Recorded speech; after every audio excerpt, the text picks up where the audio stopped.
Everywhere runners and triathletes look, athletes and coaches are raving about 80-20 training. They say it's the secret to healthy, consistent, amazing personal performances. They say it balances recovery, intensity, and training volume perfectly. But is it really the best way to train, or are we all just getting swept up in marketing hype? In today's episode, we are diving deep into what 80-20 training really is, looking at the research and hearing from athletes who have used it to success and failure.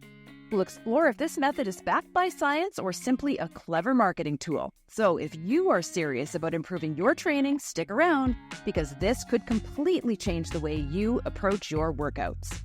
With us today to sort through how athletes should think about 80-20 training is MOTTIV CEO Taren Gazelle, who was a top 1% triathlete in the world and a record-setting marathon swimmer. And as always, we have resident MOTTIV sports scientist Nick Jankovskis to explain what the evidence has to say about 80-20 training.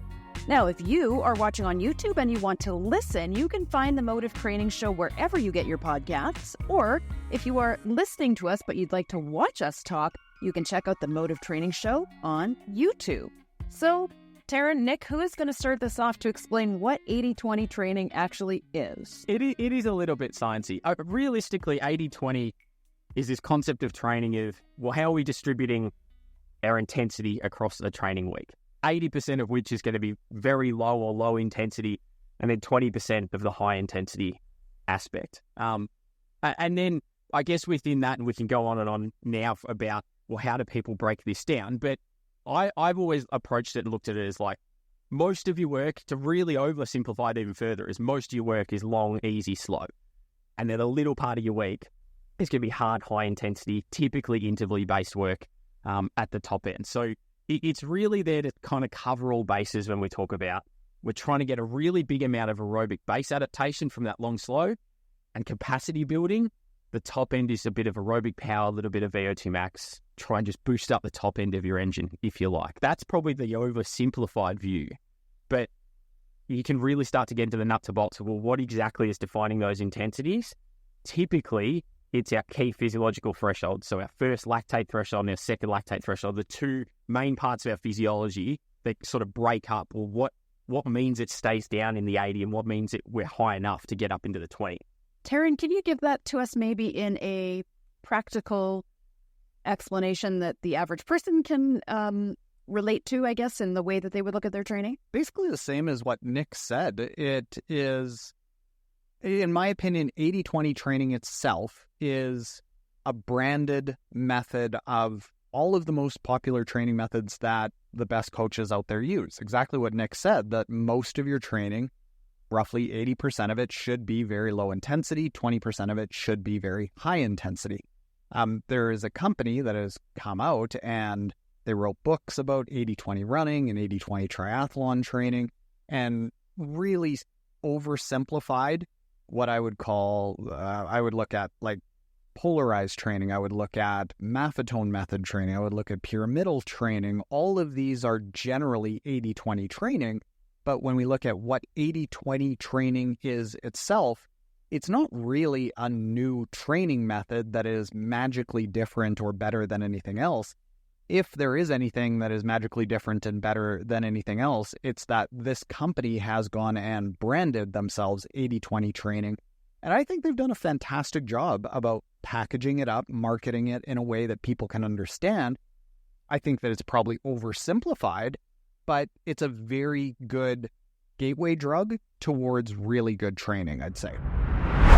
We know what it is, but is 80-20 training actually effective? Does this method of training, this style of training, does it work? Speaking from my personal experience, and I'm sure Nick can back this up, that go figure, this is what actually works. For years, I was doing more threshold training, where most workouts were what you would think of as a workout. They were very challenging, very difficult. It was roughly as much as I could probably tolerate, given a little bit of bandwidth, but generally it was mostly zone 3 on a 5-zone training scale. Spent probably 60% of my time in that training zone. And I got fast for about 6 months and then injured for 6 years. And it wasn't until I adopted more 80-20 style training methods, a more proper training intensity distribution, that all of a sudden I got faster again and my injuries started going away. I think it's very effective. I do think that there's a caveat that it's probably oversimplified just one step too much and ignores some of the practicalities of teaching people how to actually execute a race in training.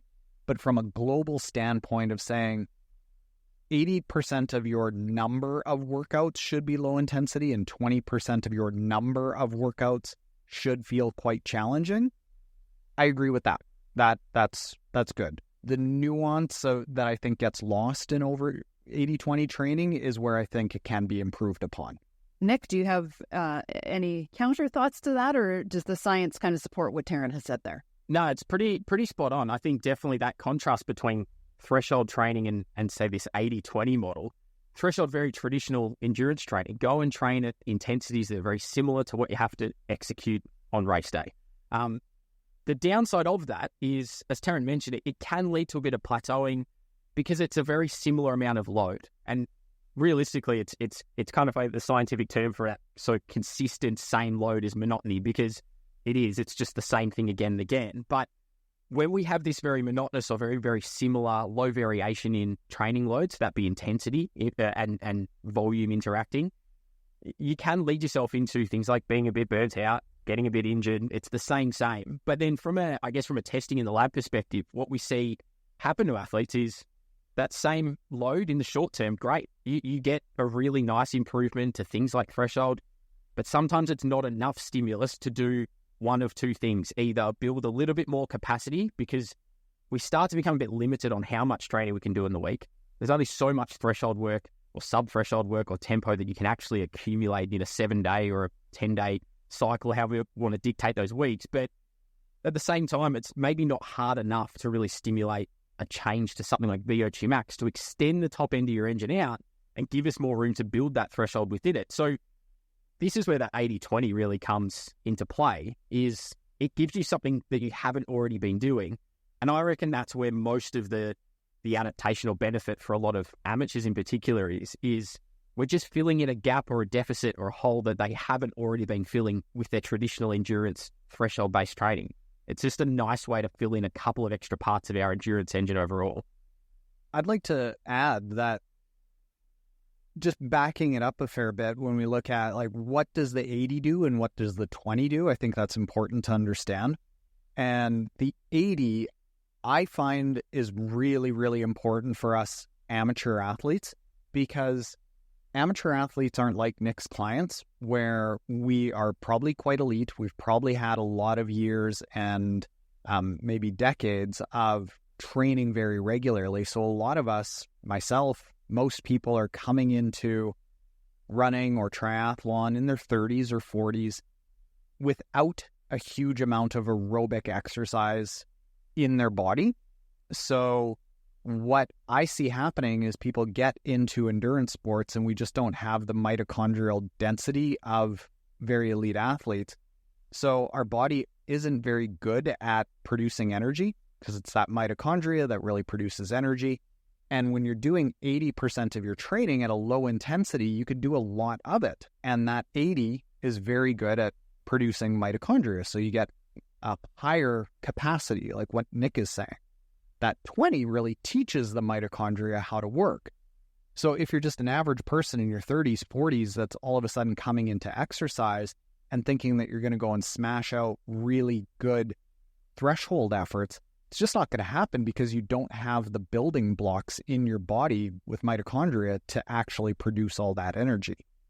Going and having that 80 and building up all of that mitochondria, it actually builds your body closer and closer to what Nick's clients would experience. It'd be much more efficient at actually producing energy.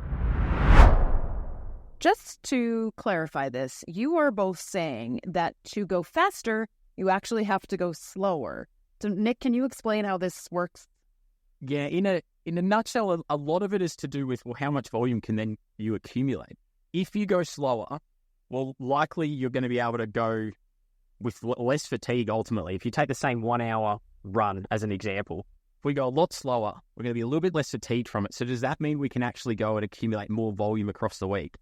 More training volume across the week is probably going to accumulate to more of a stimulus and more of an adaptation. So this concept of going slower to go quicker, it's this building and accumulation effect.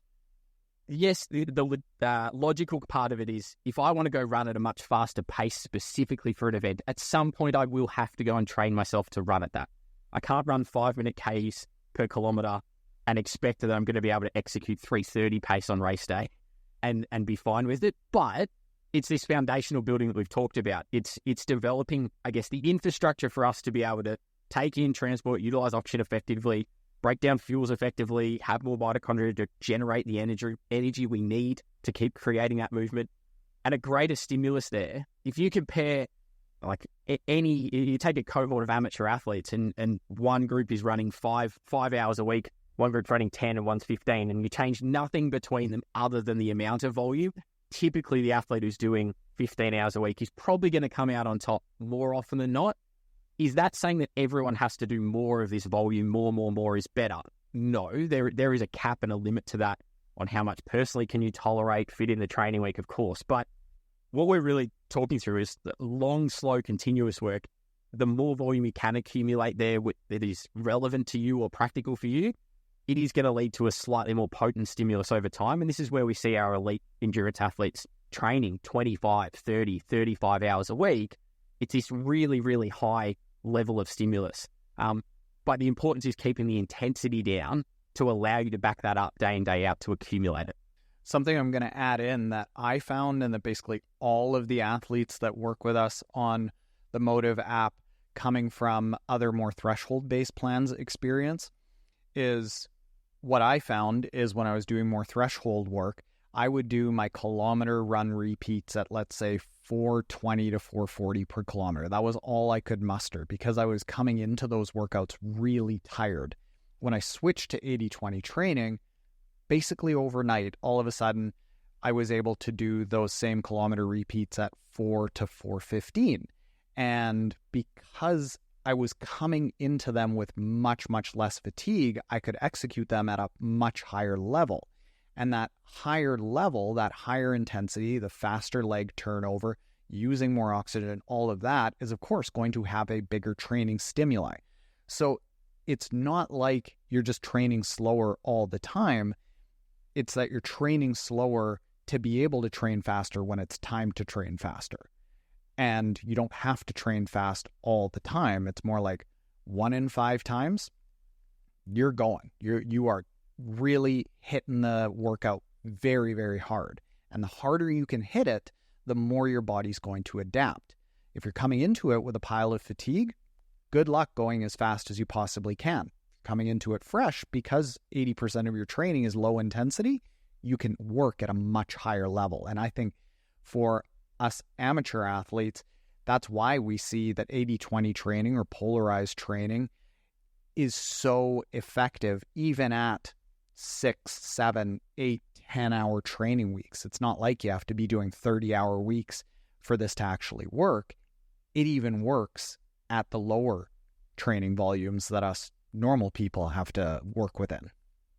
I was going to say, can we get into the physiology behind that, even off a small training volume week, why that happens? Because there's an interesting set of studies that break that down to identify that through our long, slow, continuous training, so our low end, the 80 part, we generate a lot of mitochondrial adaptation.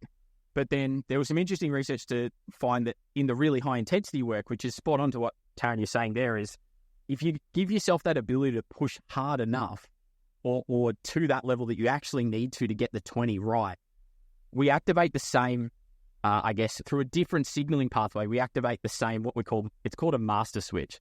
Without going overly complex, called this thing called PGC1A. Some people may have seen the little breakdown graph if you've done a bit of a deep dive on the research, but ultimately it's this process of mitochondrial development that happens below and underneath that. And it can be activated by the really hard, high intensity work, which is where if you get that small portion of your week right and you push hard enough and you can get to that higher level, we get the same activation as when you go and do the low intensity work. you combine that together, and a 6 or a 7 hour training week can be a really, really powerful stimulus. Versus if you just went and did the long, slow alone, you may have to go and do 10 or 11 or 12 hours to maybe get to a similar point.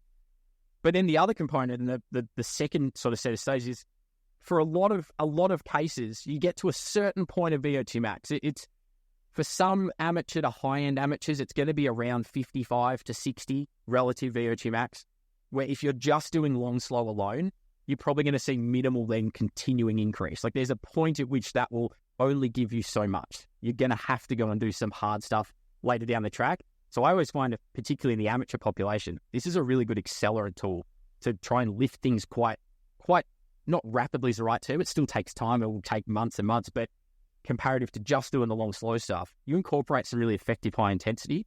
We almost get a sort of, not a doubling of stimulus, but we can kind of double down on where our adaptation's coming from and go from a pretty okay base to a really, really strong aerobic base quite quickly, which might be a great starter in terms of an off season or the very beginnings of a prep where you're just trying to set a really solid foundation. It can get you there quite quick. So there's a good amount of physiology behind it as to why that actually happens off what can be relatively low training loads.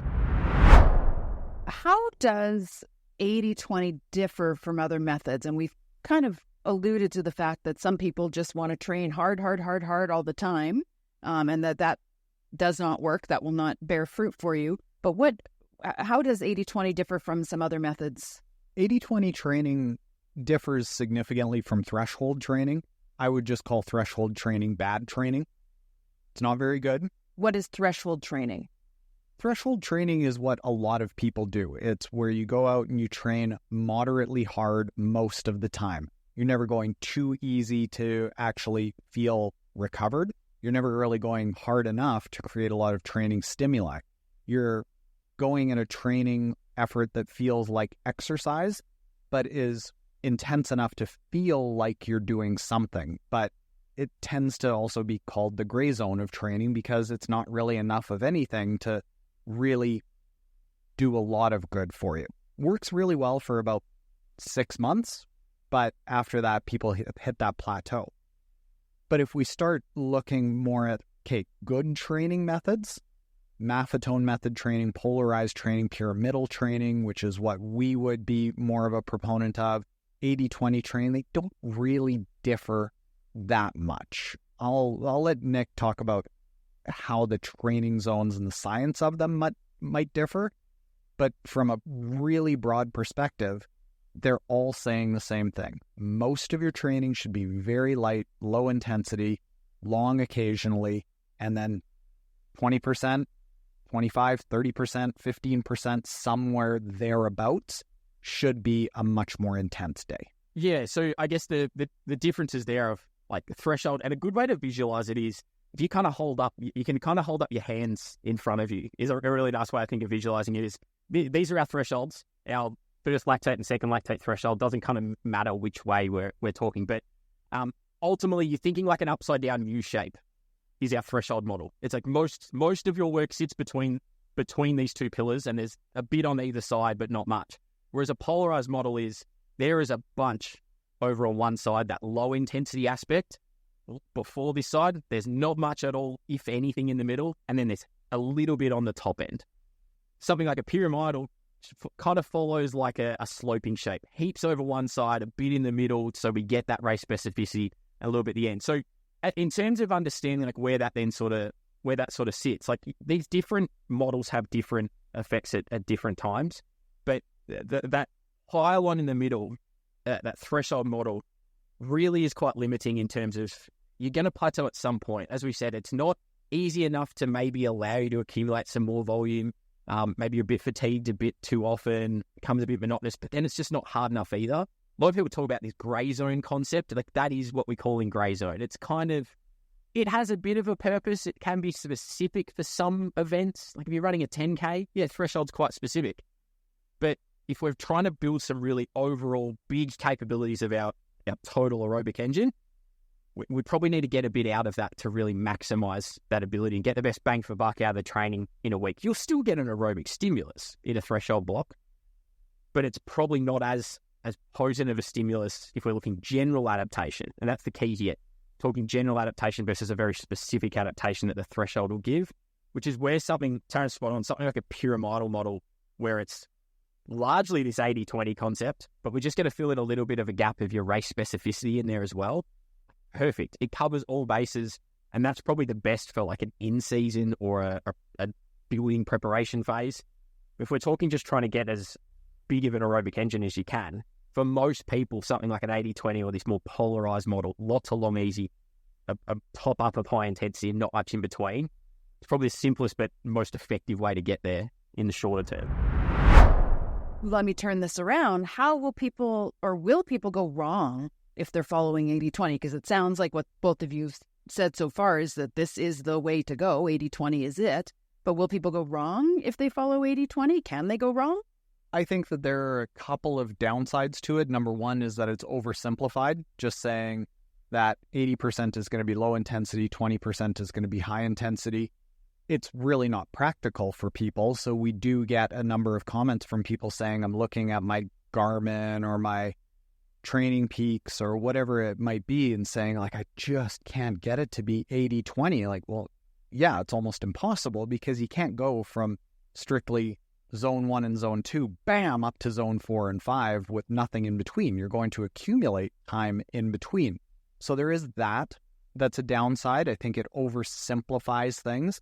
I think it also gives people the wrong impression that this is really the only way, the best way to train, when it's just a package, a marketing package that a company has done. I think they've done a fantastic job at it. But what I started seeing in the last few years was a lot more science about polarized versus pyramidal. And pyramidal is very much like 80-20 training in that 75 to 80% of your training is very low intensity. But in pyramidal, it's more like a pyramid where you spend a fair bit of time in that tempo zone, that zone 3 zone, which is where most people race. And what we find is that having a fair bit of time spent at that intensity where people race, it teaches people how to race. So it's not like you're doing nothing but low intensity and nothing but super high intensity, and then on race day, you somehow have to figure out pacing. You get to figure out your pacing while you are training. So you can get to race day and say, hey, you know what? I got to do 90 minutes at 4:10 per kilometer. Well, hey, you know what? I think I can do that for a half marathon. I think I can do that because I've done 3 times 20 minutes at 4:05. Okay, yeah, I can definitely do that. You start to get a sense of what race day is going to feel like, and that mental confidence really helps. The physical awareness of how it's going to feel, and if you can hold it, all of that really helps. And I would say if there is a real chink in the armor and say that's where 80-20, I would say, goes wrong, and the studies support it, it's that it might underprepare people for race day. Nick, any extra thoughts on that? I don't want to come back to Tara's point, though, on like the pedantics of it. We've even kind of used throughout this discussion like interchangeably polarized and 80-20. And when you go into the research side of things of it, yeah, it gets packaged for us nicely from a marketing perspective as 80-20. And that's kind of the general principle. But you look at it from a research perspective, it's termed polarized training. So that can mean 90-10. That could mean 70-30. Like it's still this split of largely it's going to be a long, slow intensity work. And then there's a portion of this really high intensity and very, very minimal in between. That's the polarized approach. Yes, for the most part, this 80-20 is a nice split of it.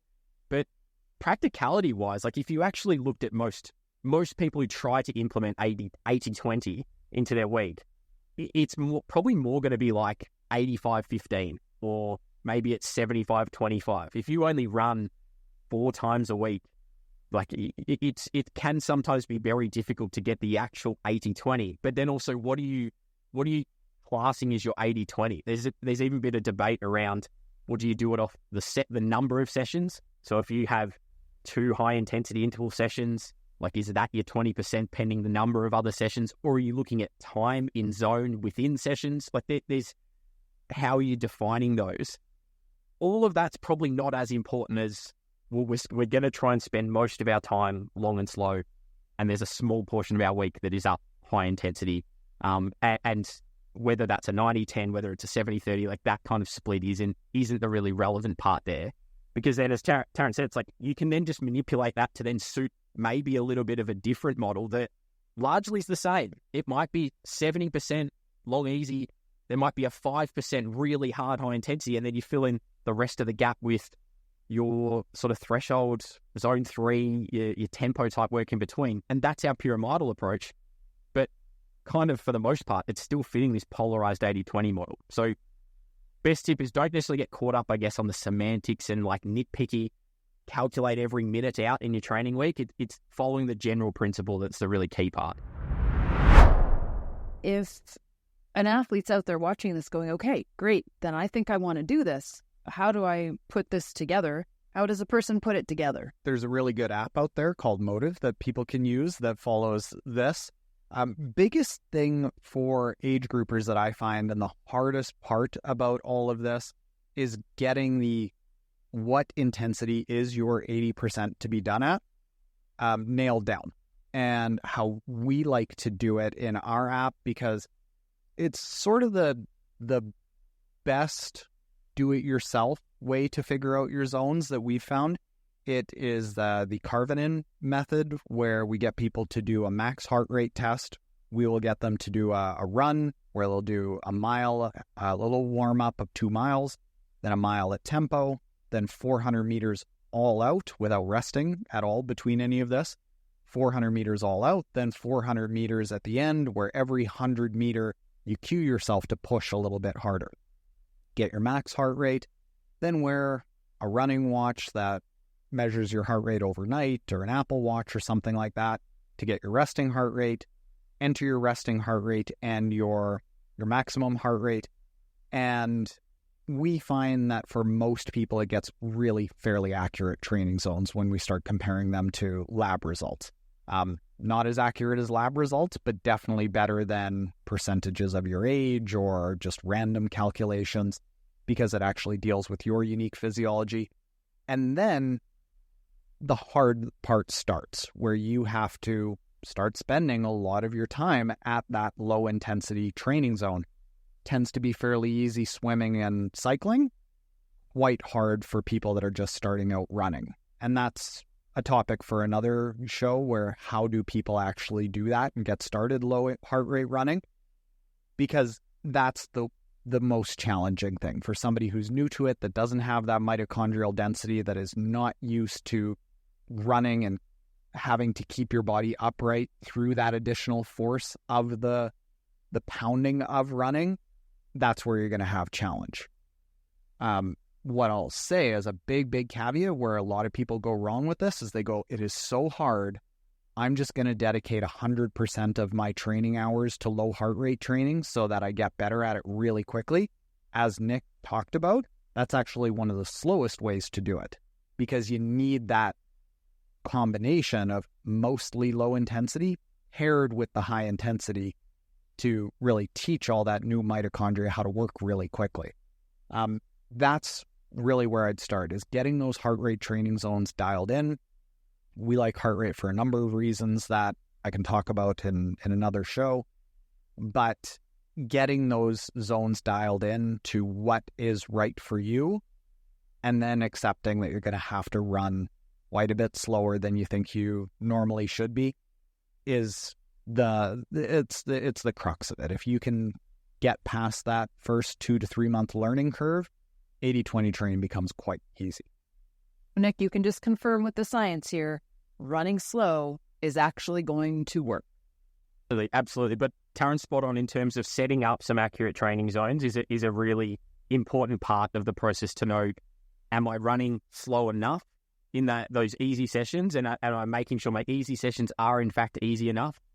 But then at the top end as well, it's making sure the hard sessions are actually challenging enough and hard, because as most people who've done some running or cycling and triathlon, whatever it is before, would probably know, you can do something just sub-threshold, very zone 3, and it can be hard. Pending what you do there, it can be a hard session. What we're more talking about is like more your really intense type of hard. It's your 2 minute flat out with a short recovery, or your sort of 800s on the track, but really aggressively hard. Like, it's a different level. So really important to understand where that sits. And probably my best tip for the hard stuff, I know Taren's mentioned be able to set up some training zones, particularly get that bottom end right. But my tip for the top end stuff is take something like a 1 mile or a 2 kilometer time trial. Go and do one of those. If you take about 93% of your like average pace for that. So a good example would be, let's say it takes you 8 minutes to run a 2K time trial. That's 4 minute per kilometer pace. 93-ish% is going to be about 4:10 to 4:15 roughly, without me doing the exact maths in terms of pace. I've been using that as my minimum. It's like a lot of these sessions at the top end are probably going to have to be faster than this most of the time. Not always, but most of the time, about 93 to 95% of that time trial pace is probably about right. So hopefully that gives a bit of perspective as a practical tool. Obviously in the lab here, we can test really specifically what your top end is and get some nice numbers. But if you're going out and just wanting to get it from your own training sessions, do a little time trial like that. Take about 93 to 95% of your average time in a 1.6 to 2K time trial. That'll give you a kind of starting point for things like 2 minute or 3 minute efforts to get the 20% right, or that top end part right. And just so folks know, if you would like to actually figure out that stuff for yourself, you can just Google MyMOTTIV.com or MOTTIV Pace Calculator, and it'll take you right to our website and provide you with all the information you need there. So Taren, is there anything else you've got? Big thing that I would like to get across with 80-20 training is thinking about it as a branding tool that it's been used for. And we can think about it with a couple of things that people might be familiar with. It's not like Coke versus generic cola, where Coke, there is actually some secret sauce in there, and there's some secret ingredients that Coke is Coke, and colas, generic colas off the shelf, are not the same. It's more like Kleenex, where generally Kleenex is Kleenex, and whether it's branded or unbranded or Kleenex branded or Scotty's Tissue branded for us Canadians out there, they're all basically the same. 80-20 training is more like that, where there isn't really anything secret or proprietary or unique about it that is specifically making 80-20 training itself work. It's just a packaging that they have put excellent training around that everyone has really adopted because it's very easy to conceptually understand. Doesn't make it special. It just makes it a nice way to package up and understand good training methods. So yeah, there's nothing wrong with 80-20 training really at all. There's just also nothing that's secret saucy about it at all. All right. I think we've hit on all the points today. Nick, if people want to learn a little bit more about what you do in the lab that you've mentioned, where can people find you? Yes, you can find me here at the METS lab in Melbourne, so METS. You can find us on most social media platforms, or me personally, my initials NJ and Sports Science. You should be able to find me on most platforms using that as well. Awesome. And Taren? You can find me here at MOTTIV. Easiest place to find all of our information is MyMOTTIV.com. And like I said in the show, if people want a training plan that takes care of all of this, when do you do low intensity? When do you do high intensity? When do you do the middle intensity? How do you even balance it with strength training and nutrition that we've talked about in other episodes? You can go and get a free training plan that does all of this for you at MyMOTTIV.com. MyMOTTIV.com. Thank you both for everything today. We will see you next time, and we will see you next time as well.